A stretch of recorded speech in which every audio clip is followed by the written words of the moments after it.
get it again in the future. Okay, the purpose of this mini lecture is to teach the new students into the class of OPM 620 the concept of plan, do, check, act, which is the principle of the TQM philosophy.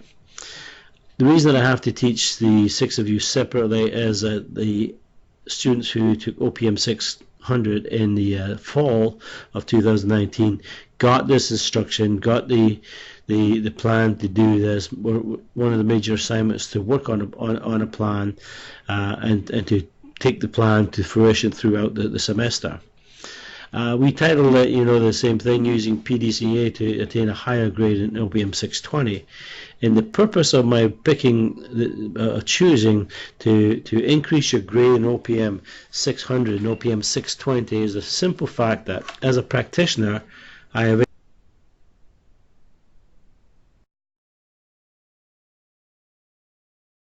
that many people are looking for a job, and I'm a purchasing chief, so therefore you're sitting in front of me and I'm looking to hire someone.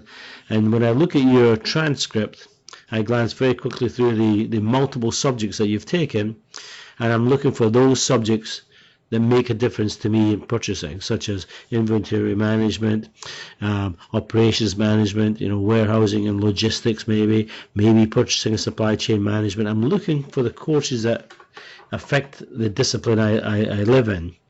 And I'm hoping to see that your higher marks on your transcript should be in those 4 or 5 subjects.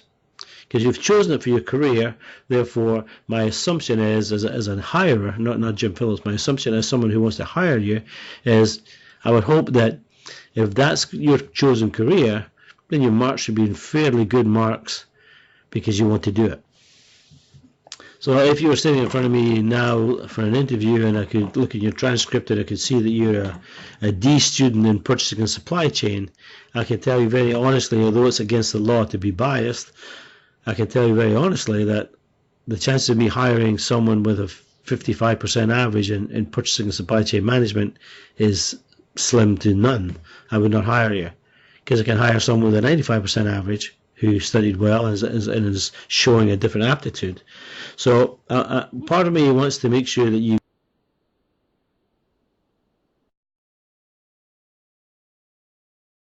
and the best skills that you have to do the job. And one of them is the ability to plan. Now the trouble with business is you don't get the ability to plan until you go into a job and you're given something to do, a project to do, and then you either sink or swim with it.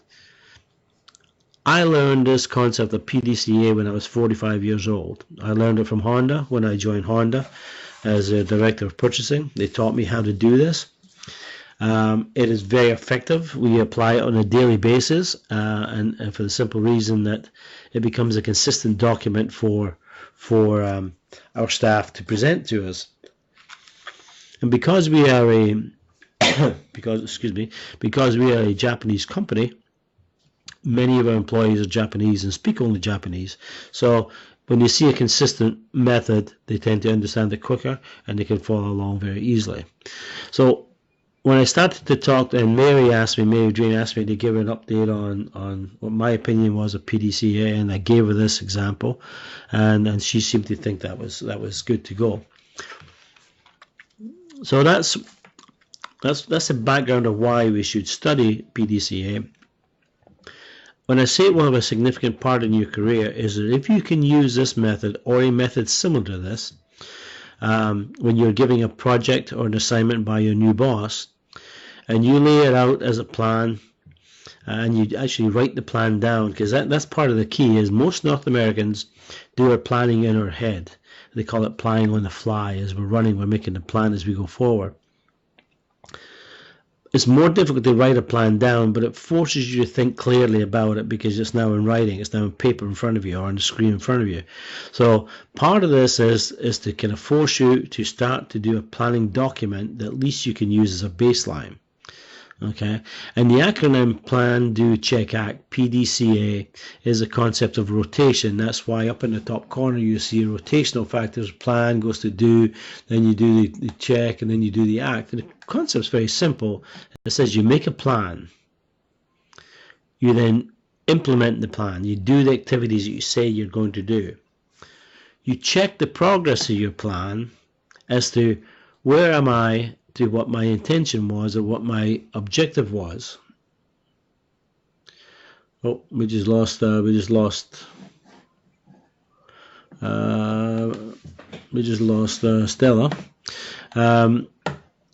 But my intention is make the plan. Welcome back, Stella. You do the plan, and then you. Oh, I just pressed the wrong button. Sorry, sir. That's okay, no problem. But when you do the plan, then I want you to check it, and you're checking the results against what your target was. Because in every plan, you must have a target. I want to accomplish something. I want to lose, 20 kilograms in weight. I want to make $1,000 on this project. I want to save my company $1 million this year. Any plan that you make has to have an objective, has to have a target. And the target should be very clear and very succinct. So the check function in a PDCA is to check your progress to your target. And if you're on track to make your target, then you continue to do what your plan says. But you can still enhance it if there's something better you can do. But in most cases, we're not on track, and therefore it's an early indicator for you that that we have to do something else, because the 5 items that we thought we could do to get the plan's target are not working, and therefore we want to now amend the plan so that we can reach a target. And the whole point of TQM is gap analysis, and we're trying to make sure that we close the gap from the target to your actual, and essentially we want to be able to exceed that target. Now, in North America, even as as you look at this, I haven't went through this document with you, but most people in North America, if I say to you, I would like you to give me a target of what you will accomplish in 2020. Most people will take what they did in 2019, add 5% to it, and say, I will do that. And that's usually acceptable, 5 to 10% in most companies. When I learned TQM and PDCA at Honda, my partner says to me, I think we want to improve our effectiveness by 100%. And my reaction was simply, like, you've got to be kidding me. Like, how can you even think that my staff are capable of doing 100% improvement, which means they must be doing nothing now? And he said, no, I don't know. I don't think they can do it. But if I challenge them to do 100% improvement, maybe they'll get 50% improvement. Or maybe they'll get 30% improvement or 70% improvement. But if you ask them to give you 10%, you'll probably get 10%, but you won't get any more. His logic is that setting a high target, a stretch target, and then getting 80% of the stretch target is much, much better than getting 100% of a low target. Because a low target, if they're saying 10%, they already know how to do it. Therefore, it's not much of a challenge. So he wanted to challenge my staff to see if they could do better than that. So I accepted his challenge, and he taught me then, and the result was that my staff did not meet the target we set. 100% was too high, but the average was 78%. So they get 78% of a high target, which was much, much better than a 10% target. So the thing is that we learned is that we don't know everything when we make the initial plan. We can make a plan based on what we know now, and we make a plan. And then as the plan goes forward and we start to implement the plan, things change. We become more knowledgeable. Certain facts come to light that we didn't know before. That actually changes the plan. It changes our ability to do that. And they can be plus or minus, but to do it. But we have to take them into account, because at the end of the day, our bosses, me, your boss, still wants you to deliver the product that you said you would. Regardless of all the challenges, it makes no difference. I still want you to deliver the numbers, because I've committed those numbers to my president. So regardless of the economic situation, regardless it snowed yesterday, regardless of the coronavirus in China, we want to accomplish our job. And that's why I think it's important for us to learn this. And the reason I chose then to improve your mark in OPM 620 was something familiar to you. You're in control of all of that. Like, you control your destiny when you're getting your marks. And some people say, I control your destiny, but I really don't. All I do is mark what you do. You decide what you're going to do, and you decide how well you're going to do it. So that's what I want to use as the baseline for this. And I want to take you through this document so that you can then start your assignment. the 6 new students have a disadvantage to the 22 returning students, 20 returning students, because the 20 returning students have already done this once and they'll get a second kick at it. And that is why I will split into 2 separate groups, and I will measure you as a first time plan versus I will measure them as a second time plan, so that their results will not have any impact on your results. And understanding that yours probably are not going to be as high a level as theirs because they've done this once before, is I still expect you to learn this and hopefully give you enough information you can apply it. Okay, so to come back to your screen, if you can see the mouse, you'll see what we're trying to do is I broke them into sections. Is it P, D, C, and A, and the whole intent is to rotate plan, do, check, act at least 2, if not 3 or 4 times, meaning do 3 or 4 variations of the same plan by adjusting the plan to get your target. Okay, so the first phase of that, the first phase of the plan is to make the plan. So I want you to focus on just this one column here that says P1, which is a plan, and P1 is just reference to the first rotation. P1 is the first rotation of the plan, do, check, act. P2 would be the second rotation. Right. So I want you to just focus in on that if I can. Okay, let me just. Okay, so under the plan 1, what is important, the first thing you should do, and I'm going to go through here, the first thing I want you to do is I want you to create a simple situation analysis. And I want you to do this in every project you've got and every challenge that you're given. You should always start with a situation analysis. And in that situation analysis, we're trying to determine what is the current situation. Not analyze it yet, not set targets yet, just what is your current situation. Okay, and the reason we want that is we want to know where we're starting from, because if I am asked to challenge from get a 50% improvement or 100% improvement, 100% of what? I need to actually decide what the baseline is so that I can then get my target.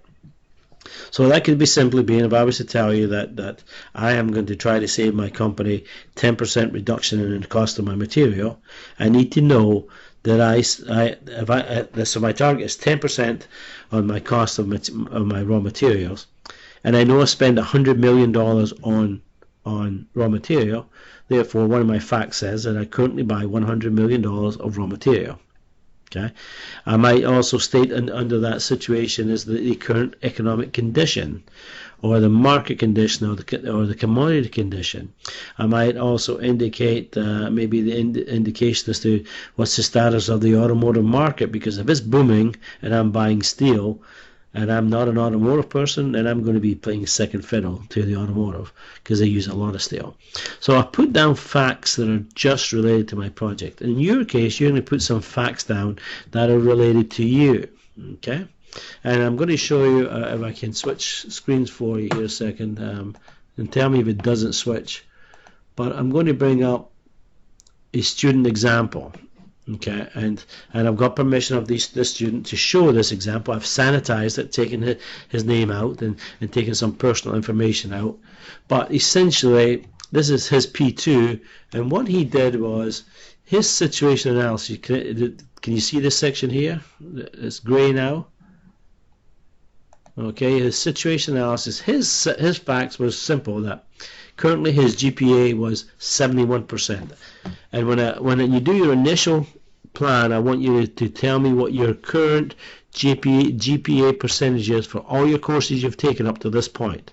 Not your current one, because you haven't got any marks yet, but not your last one course, but what's your general average? You know, you're 3.0, or so therefore you're 75, or an 80, or whatever you are. In this particular case, this student average all courses 71%. Part of the reason I want them to do that is I want them to base his target on this 71%. If my plan is to improve your mark, I need to know what your average mark is. Okay, and again, be honest there, because only you know that. I don't have the authority to go looking, I guess, but I don't want to do that. You should tell me what your GPA is. He then identified that he spends 14 hours a week on social media. He goes out on social activities about 4 times a week, and he works 16 hours a week, and he's currently studying OPM 600, and he's putting 4 hours work a weekend. Those are all facts. Facts is going to help him make his plan. So when you do your essay, and I will actually provide this to you, you're looking for things as to tell me the current situations that will affect your ability to get a better mark. Some people have a new baby at home. Some people have a mother who is not well. Some people have got a 10 course load that is cumbersome. So all those things that help or hinder you are things you kind of put in your plan. It makes no difference to me what is in here, but it makes a difference to you, because by putting your essay down here, these 5 items down, this student allows his brain to start to think about these and starts to bring solutions forward to what he should do. So therefore, when he created his essay, he then was able to move to the planning stage. What type of activity does he want to do? Okay, now let me go back just to the other document if I can. I know there's an easier way to do this, but if you switch windows. All right, so he created this thing called a plan, and this is what do I need to do to achieve the target. Okay, and up here, oh sorry, let's go back up. He did his essay, you seen what it was. He sets an aggressive target. In this particular case, what did he say? What was his target? I think it was 90%. He wanted to go from 71% to 90%. Very aggressive. The chances of that happening, 85% I think it was. He was going to 85%. Forgive my spelling of aggressive. But he wanted to target 85%, which would have put him well above his normal grade point average. Okay.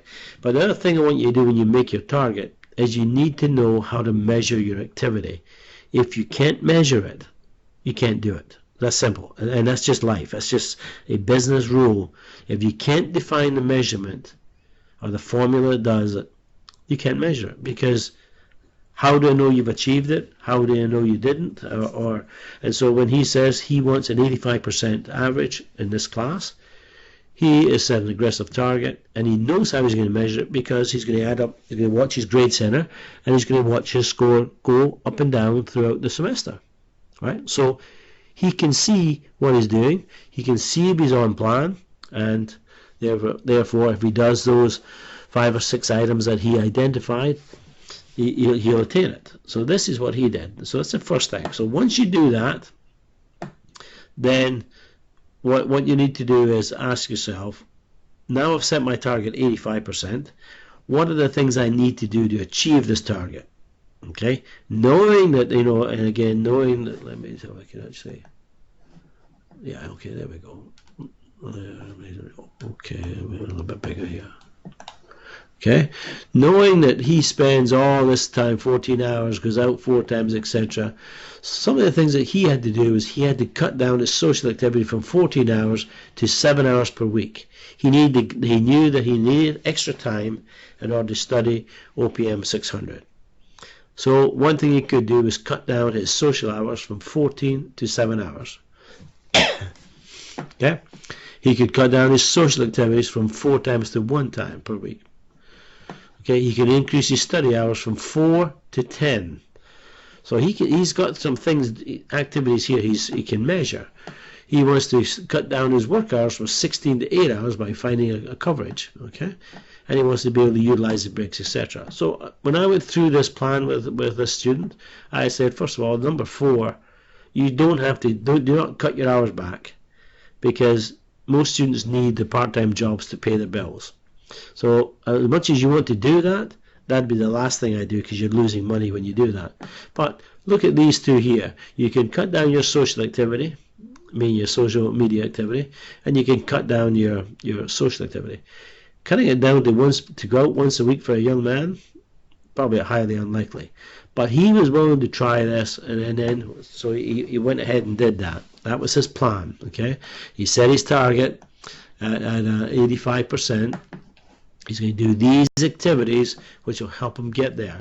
But in this case, what he did was also set a second target. So his second target was to increase his study time to 10 hours per week. Okay, so his 2 targets, he said. I think most of you're going to need 2 targets, if not 3. But his ones are, I want to get 85%, and I want to get that by adding 6 hours per week to my studying. And that's a fair, reasonable assumption he can do that. Okay, so he made the essay, he made the plan, and then he started to check his plan. And these are just traffic light signals that say he did them. So he did all of these things, and he rated himself fairly good at it. Okay. Now the other thing, so I'll come back to this chart if I can.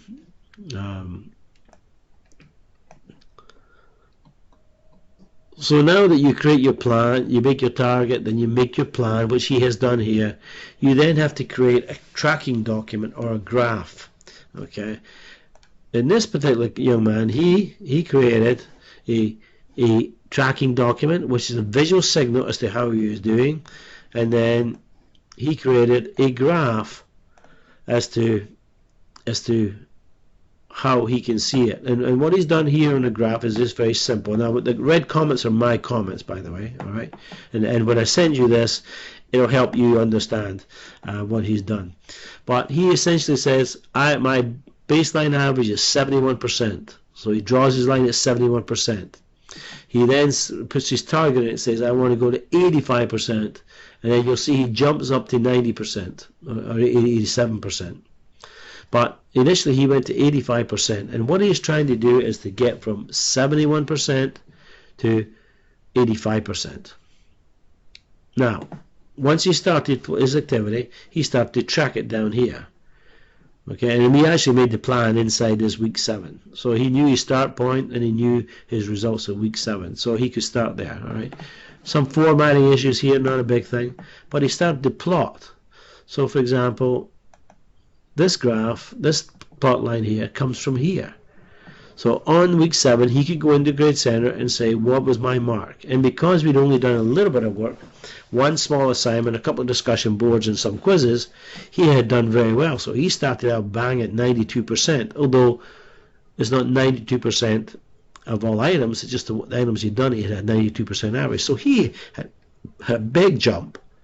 But then, as he get more work to do and more courses took on, and he get more homework from them, he started to slip. You see, he went from his 92% to 88 to 87 to 85 to 86. He started to fall, but he still stayed above it. So he had a good condition, all right.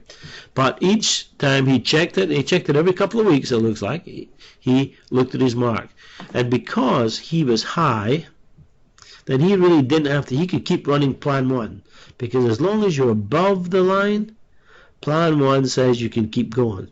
But him and I talked about it. I said, you've got a disturbing trend because you've now got 4 points in a downward slope, which tell me, I can tell you the next one's down here. Therefore, if you don't do something else, you're going to see yourself fall below the line. So he was proactive and he made a plan 2, which this is plan 2, by the way. Okay, and he made a plan 2, and then he made a final plan 3 as well. But what he's trying to do is to recognize, I see the trend, things are not going well, let me do something. It's an early indicator when you see it on a picture of how you're doing to your plan. Okay, so therefore he made some adjustments, okay, as he went along. Okay, but he tracked his performance, and he was okay there. But when you look at his graph on the other one, is he was doing 4 hours per week, and then he set up his plan to do 10 hours per week. And that's where this is the most important graph for me, because he actually did what he said he was going to do for the most part, 9, 10, 11 hours a week. And it was consistent again, up and down. But again, same trend as he started coming down, which correlates up here. He thought, I've got to do more, so he started to do a bit more. All right. So by looking at this graph, he was able to tell his progress to his plan. And this particular student, he did all right, because he started high and he stayed high, and he actually finished, I think, at 92%. 92%. So his aggressive target from 71% to 92%, because of this extra effort he made, he was able to achieve it. Let me show you another example if I can. Student 1, and again I've sanitized this. This is the format I gave her to work in. She worked in it, and she essentially did the same thing. She did her essay, the first thing done. She was unable to concentrate. She had some issues with insomnia. You know, she was forgetting due dates and handing in her quizzes late or not doing her assignments. She was trying to review and read books, but only before the midterm and the quizzes. So in other words, she was cramming. Her GPA was 73%, and she said now she wanted to go to 75%. I said it's not aggressive enough. She said it was. It's her target, so that's fine. Okay. So this young lady actually rotated 3 rotations of Plan, Do, Check, Act. So she set the target and she made a plan. Here's my plan. What can I do? I make an appointment to see a psychologist. I'm going to do this. I'm going to do that. I'm going to do this. I'm going to do this. And then she noted here her status. Check mark means it was good. Not started, in process, not started. And overall, her performance, she said she did well on a couple of things, but not so well on the other. Okay. When she made this, she made a tracking graph on her GPA. So GPA was 73, then therefore up to 75, and she's at 75 now. So the blue line is her tracking graph, and this is her actual. Below the track, and then she jumped above it. Wow, so then she jumped above it. All things were good. She continued to do it. Her second target, which you see over here, is she wanted to, and she didn't mention a second target here, but she made a second target where she planned to do 1 hour per week or 1 hour per day in study. So she planned the day every day and she put the actual against it. And you can see she failed some of the time to meet her target, other times she met it. Now, here's an example of a low target. Say I'm going to study 1 hour per day. I know you have five or six subjects, but to say I'm going to do 1 hour per day, to me is a low target. If you really want to see a dramatic change, you've got to change that. The previous student went from 4 hours a week to 10 hours a week, so he doubled, 2.5 times where he went. And so therefore, this I think was not enough. And by the way, she was only 67% successful in attaining this. So just over half the time she had an hour, most times and sometimes she didn't. So her results were there, and she's seen it starting to fall. So she had to act on that, and taking now this information, she made a new plan, keep doing above, but make a study plan, establish a stubborn routine, etc., etc. She did them, so again, she did good things. She checked her graph, and look what's happening. She's going into the toilet. And part of that was she didn't prepare for a midterm very well, and she had another assignment come back, was not, and so all of a sudden she started to fall like it very quickly. Okay? Here's where the beauty comes into this plan. Very easily, she's in week 11 here, she could have easily cried, folded up her tent and says, okay, I'll take whatever I get. I'm not going to get my target. But she didn't. Once again, she went back and she changed her plan, still 1 a day, but now she's at 47%. And these are correlations to what she's doing. She stopped her studying, and then her marks fell. Okay? She then made a third plan, and the third plan says, keep doing what I'm doing, but I need to coordinate with the study plan, I need to review each chapter, etc. She did that, and lo and behold, she turned around and started to come back up again. And she came down and worked her way up. She studied hard for the midterm, her finals, and did very well. So at the end of the day, she ended up with a 72 versus a 71. And one would say that was not a good result, which I agree. But given the fact that she was down at 50 and she was able to recover back to 72, says that the planning helped her stay focused and get back to where she wanted to be. So the initial plan was to get above her 71 average. When she fell way below it, her plan became, I got to get back up to where I am. And at the end of the day, she did some previews, etc., etc. She changed her study habits now. She was doing 1 hour, 1 hour, 1 hour. She did it most of the time. She was 71% successful, so she started to apply again. And at the end of the day, she was successful, in my opinion, because she learned the lesson of rotating Plan, Do, Check, Act 3 times.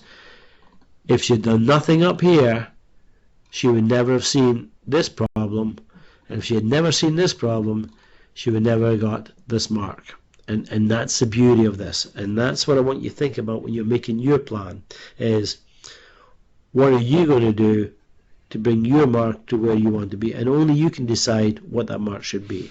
Okay? Does that make sense? So I have a question. So we have to do like 3 plans, right? Oh, no, stop right there. You don't need to do Oh, any plans. This girl had to make the plan 3 times to get her result. oh, One student who made 6 plans, which was he did it weekly, almost every 2 weeks to get his result. But I've got other students who did 1 or 2 plans. The number of plans you do, Stella, is based on your results or where you are. And if you are on target and making the progress you want to make, just keep doing it. You don't have to change it. You might tweak it, but you don't have to. The beauty is when it starts to fall. In this girl's case, she fell like a rock. If she hadn't seen this coming, if she didn't know what was happening, wasn't tracking it properly, she would never have recovered. So she was forced into making a plan again because the results were poor. So this project doesn't tell you how many you have to do. It just says you have to make enough plans or plan more than you need to get the result that you want. By setting an aggressive target, you should be uncomfortable with the number because I want you to get a high mark. So the answer to your question is no, you don't need to make 3. You need to make as many as you need to make to get your result. so the point is just get to my result. Yep. Does it? Oh, So okay. what it means, Stella, is plan, implement the plan, check my results, and act. The key word is act. Now I see my results. What am I going to do with them? Nothing or something, right? In this girl's case, she had no choice. She had to do something, so she had to make 2 new plans. It still kept falling because there was some stuff already in the works, and she couldn't stop that. Then she bounced back. So it all depends on you, and I can tell by looking at this, if she hadn't done her 3rd plan, she wouldn't have got where she got to. And I would have said she failed miserably because she didn't see this happen. If she did see it, she didn't react to it. So the act is that change. It says, I made a plan, I implement the plan, I check my results, I'm above target, I can keep going, no problem. I'm below target, I should add something else. Because not everything, if you go back up to her initial plan, not everything is good. But she had to add 2 more things and 1 more thing. But some things work and some things don't. So if it's not working, stop doing it. You know, it's if you decide that you're going to study on the TTC, your study time is on the TTC when it's a jam-packed bus, and it's not working, then stop doing it. It's all about you. And the beauty about this assignment is this is an interactive assignment whereby I will support your discussions. If you have any questions, send me where you are in your plan and say, what do I need to do now? It's a learning curve for the 6 students joining. It's a learning curve I want you to go through. I wish I could do this twice with you before the end of the semester. I can't. But so this is as you lay your plan, then I want you to start to build your plan. Okay. Any other questions? No, we got it. Yeah. All right. So let me come back to this one. Okay. So this whole process is just rotation. So you plan, make the plan, check it, and by the way, 2 students gave me this stupid little graph. I made this stupid little graph as a picture to kind of show you, here's what your plan is, and here's your actual. Well, in this actual, there's a new plan there, then the new plan corrects it, but then you start to fall, there should be a new plan here. The whole idea is to manage this gap, whatever it is, okay? But the students say, rather than do the real graph the way the other student did, they did their own graph by their own data. They tried to draw this for me. I don't want you to draw me a picture. I want you to graph it properly, because that'll help you as you go into your new job. The fact you can graph, you can analyze data, you can, move lots of things. So whatever method you use to check it, I need to be able to understand it so that I can either agree or not agree. And then based on these results, it should then drive, so here's a plan, here's the results, and based on these results, you're going to then make a new plan, which goes back up into P2 now, P2 to D2 to C2, and you check your results on the second plan. And I'll be checking these results every 2 weeks, minimum every 2 weeks, if not weekly, just to see where you are. Because it's important that you recognize when you're on track or you're not on track, and it's important that you make the adjustments. Okay, and I will support any of the new students more than the other 20 students in this particular thing because they have already one round of experience, and they've seen their marks either go up or down. And probably, I think on average, when I took the 24 students from last year, the 23 students from last year, on average, their mark was 9% higher on average than it was on the baseline average and the baseline score. So it proves the fact, and statistically it proves to me that the effort was worth it because they're all 10% higher. Most were 10% higher on average than where they were. Some were 20%. One student was 22%. Those results worked. The ones who didn't do so well, most recovered to be close to where they wanted to be. But not enough to attain the results. So again, it's better to set an aggressive target. If you've never had if someone say a B student, B plus student, and I've never had an A, part of the time saying I want to get an A, I want to get to that 80% mark so I get an A. Because remember, when you put your transcript in front of your new boss in April and May and June, they're going to look at your numbers. They're going to look at the numbers of the courses that impact their job. And they're going to make judgments about what you did in school. Right or wrong. Life is not easy. It's not fair. Right or wrong, I'm going to look at them and say, Stella's a purchasing student. Here's the 5 courses that interest me. Wow. 82, 84, 79, 78. They're all decent marks. Which tells me you've an aptitude to do my job.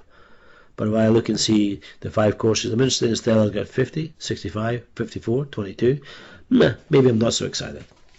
So part of the reason I'm trying to prepare you is when you go for that job interview, I want you to have a good situation whereby your marks will not hurt you. Okay? Does that make sense? Yeah. Yes. Eamon, what about you? Yeah, it makes sense. Can we answer like the GPA we put on is only for OPM 620, right? No. The up in the essay, the only you don't have a GPA for 620 yet because you're just in the course.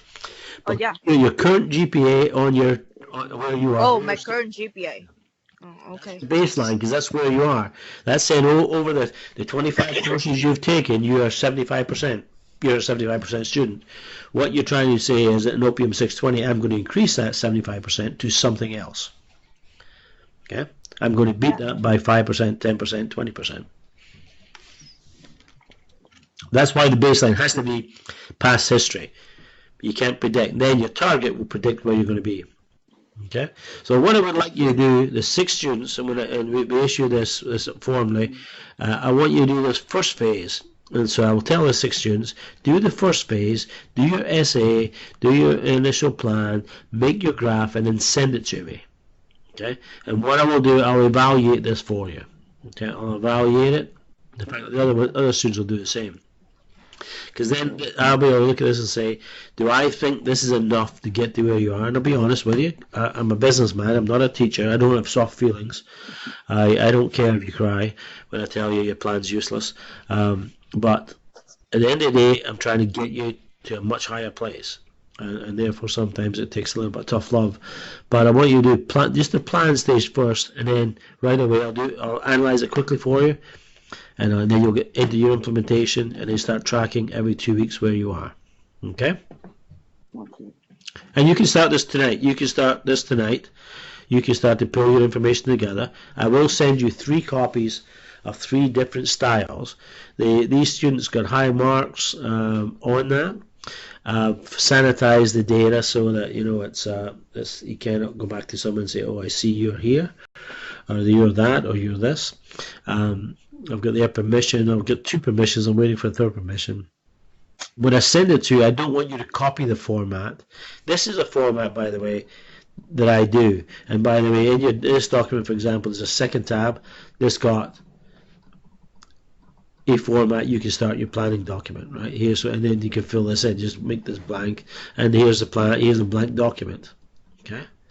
So what I've tried to do is, this is what I want you to do. Here's an example.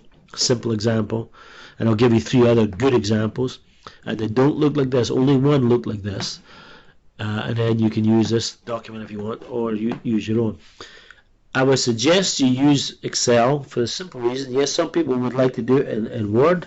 Trouble is with Word, it doesn't like to update the graphs properly sometimes, and now you're trying to catch it. But you can use any format you want. At the end of the day, I want you to improve, but I want to also make sure that you know Excel, because most companies, the #1 software they're using is either SAP for a mainframe software, or Oracle, or they're using Excel. And so the more that you are familiar with Excel's making graphs, analyzing data, etc., the better you will be when you go into your career. Okay, that's part of my purpose. Okay? Okay. So I think I'll send this out to you by the weekend. Let me get the second workshop done on Saturday. In fact, I will send you this document tonight for both of you because you are here, and I'll send you a copy of the other document, the one that I've got approval to send to you, and you can get started. Okay. The reason this lasts, by the way, the reason that the assignment lasts the whole semester is because at the end of the day, you can roll this through the whole semester, and at the end of the semester, you're going to be able to say, "This is my mark. This is what I did." That's why the deadline is, I think it's March 22nd or something, near the end of the semester. So you need time to plan, to do, to check, to act, to rotate again and do it again, and maybe do it a third time. All right, and believe me, I'll be willing to help you anytime you need on this one, because I believe this is maybe the single most important tool you have in your toolbox to accelerate your career. And I tell you that because and believe me, I've got 10 people I had until I retired last year. I had 10 people working for me. If I asked them to make me a plan, they would look at me as if I've got 2 heads. Because they would say, of course, my plan's in my head. But if your plan is in your head, I can't see it.